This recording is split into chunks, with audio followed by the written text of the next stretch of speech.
So this one comes from one of my favorite writers. He's this guy, Stefan Zweig, and he was one of the great writers of the 20th century, a fan of Stoicism. His writing feels very Stoic, certainly. But like Seneca, he was exiled. He was driven from his home by Hitler. And he goes first to New York, and then he ends up in Brazil. What's interesting is that Zweig had actually kind of practiced for this, like almost his whole life.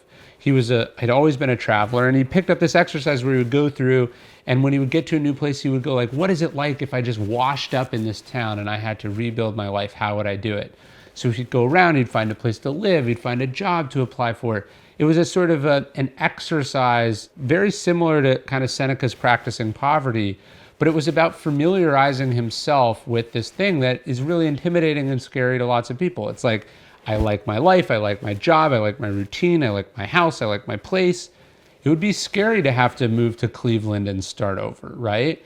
But when I visit Cleveland for work, it's a good opportunity to practice, even if it's just kind of some preliminary steps. What would I do? What would be a good neighborhood? Could I afford to live here or there? What are some industries in this town? Could I even make a phone call or send an email from a fake address, right? Could I fill out a job application but just not hit send?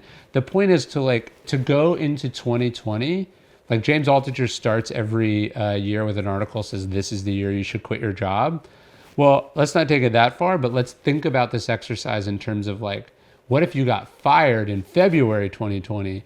Is there something you could have done in January that would prepare you mentally so that wouldn't knock you on your ass so much? You'd be like, oh, I know what to do. I'm going to move to Boston, or I'm going to move to Australia, right? And to have explored this in just enough way that it's not quite as intimidating or scary as it has been in the past. Because what is unknown, what we refuse to think about, ultimately catches us more by surprise than those things we've at least considered.